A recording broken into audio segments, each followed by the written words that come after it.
Hai, Assalamualaikum. Selamat pagi murid-murid. Selamat datang ke kelas Cikgu Zam, kelas Bahasa Melayu tahun 2. Sudahkah kamu bersedia untuk kelas PDPR pada hari ini?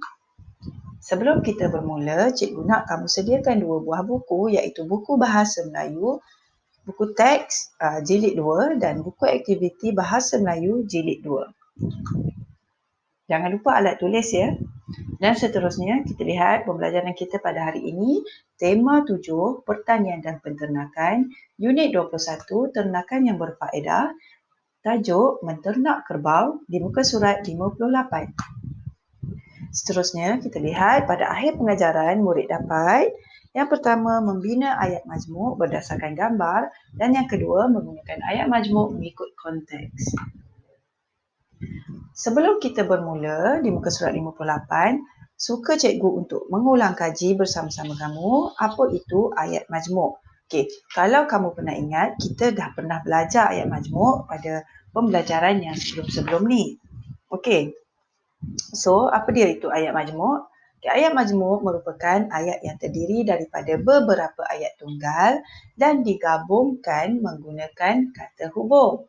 Okey, ayat majmuk tambah kata hubung, tambah ayat tunggal, jadilah ayat majmuk. Contohnya, Irish suka makan aiskrim merupakan ayat tunggal dan merupakan kata hubung. Kasih suka makan aiskrim merupakan ayat tunggal. Bila digabungkan, Irish dan Kasih suka makan aiskrim. Jadilah satu ayat majmuk yang telah digabungkan. Seterusnya, jom kita lihat beberapa kata hubung yang kita boleh guna untuk membuat ayat.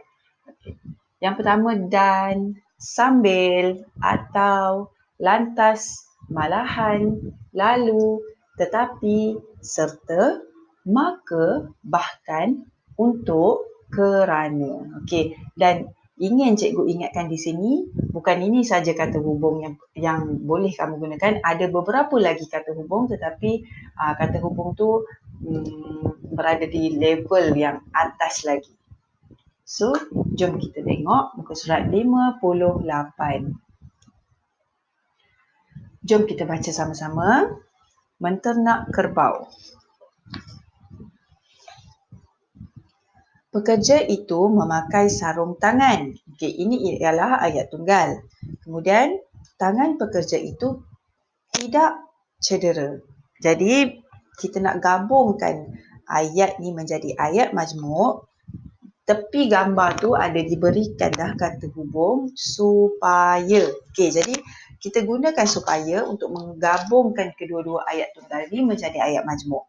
Pekerja itu memakai sarung tangan supaya tangannya tidak tercedera. Okey, jadi kita buangkan perkataan pekerja kat situ dan kita tambahkan supaya ianya menjadi satu ayat. Macam mana kita nak tahu ianya hanya satu ayat? Apabila ada satu huruf besar di depan dan satu noktah di belakang, satu noktah sahaja, maka ianya adalah satu ayat. Okey, seterusnya, jom kita lihat yang kedua. Okey, pekerja itu menukul tiang pagar. Pekerja itu menggunakan penukul. Macam mana cikgu nak di sini ada berapa ayat? Ada 2 ayat. Sebab apa ada 2 ayat? Sebab ada 2 noktah. Okey, jadi kita nak gabungkan kedua-dua ayat tunggal ni menjadi satu ayat majmuk. Pekerja itu menukul tiang dengan menggunakan penukul. Okey, kita gunakan kata hubung yang telah diberikan di situ iaitu dengan. Seterusnya, Bapa Hasan mengumpulkan kerbau. Bapa Hasan menarik kerbau tersebut ke dalam kandang. Kata hubung yang diberi ialah lalu. Jadi, jom kita gabungkan kedua-dua ayat tunggal ini menggunakan kata hubung untuk membentuk ayat majmuk. Bapa Hasan mengumpulkan kerbau lalu menarik kerbau tersebut ke dalam kandang.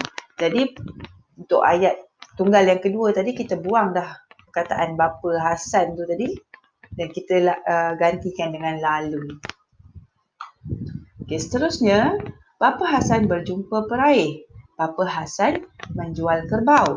Dapat tak kamu fikir apa yang kamu perlu buat di sini? Okey, kamu perlu buang perkataan Bapa Hasan di ayat yang kedua dan masukkan ayat kata hubung untuk kita bina ayat majmuk. Bapa Hasan berjumpa peraih untuk menjual kerbau. Seterusnya, Bapa Hasan ke bank. Bapa Hasan hendak menyimpan wang. Okay, kita buangkan perkataan berulang di situ iaitu Bapa Hasan. Kita masukkan kata hubung kerana. Jadi, Bapa Hasan ke bank kerana hendak menyimpan wang. Okey, selesai buku teks. Muka surat 58. Sekarang cikgu nak kamu ambil buku aktiviti dan buka muka surat 66.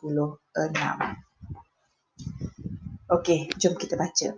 Serai peha ayam. Bukannya serai dan peha ayam lah. Nama serai ni serai peha ayam. Okey. Kata lihat gambar ada orang tanam serai. Kata hubung yang diberi kat situ ialah yang. Okey, jadi kamu perlu bina ayat majmuk berdasarkan gambar dan kata hubung yang diberi. Okey, untuk gambar nombor 1 dia dah bagi, jom kita baca. Kumar menanam serai peha ayam di kawasan yang luas di belakang rumahnya. Okey. Seterusnya kita tengok gambar yang kedua. Dia menyiram serai dengan menggunakan penyiram automatik. Okey. Kita gunakan kata hubung dengan. Seterusnya, supaya. Okey, gambar kat situ ialah baja. Dia menabur baja supaya serai yang ditanam tumbuh subur. Seterusnya, gambar serai lagi kat situ kerana kata hubungnya. Dia memilih untuk menanam serai kerana ianya mudah dijaga. Okey. Dapat tak kamu bina ayat sendiri sekiranya cikgu beri kamu latihan? Kita lihat buku aktiviti, masih lagi buku aktiviti jilid 2, muka surat sebelah, muka surat 67. Jom kita tengok sama-sama. Gambar yang pertama, gambar orang potong serai dan kata hubung yang diberi di situ ialah atau. Gambar yang kedua, gambar orang ikat serai, kata hubung yang diberi di situ ialah dengan. Dan seterusnya gambar ketiga, orang menyusun serai dan kata hubung di situ ialah lalu. Yang pertama, serai boleh dipotong menggunakan parang atau pisau. Okey, perasan tak ada perkataan atau di situ? Okey, seterusnya gambar yang sebelah tu dia kumpul dan ikat. Gambar sebelah lagi dia zoom in dan kata hubungnya ialah dengan. Syafi mengikat serai dengan menggunakan tali. Okey, seterusnya ibu mengumpulkan serai yang telah diikat lalu memasukkannya ke dalam kotak. Jadi pembinaan kata ayat majmuk ni sangat senang apabila kamu tahu kata hubung yang hendak digunakan.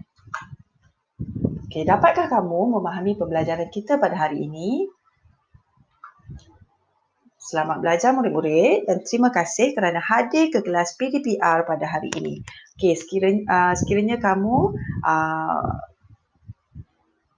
ingin sebagai tanda penghargaan, kamu bolehlah subscribe, like dan komen video cikgu.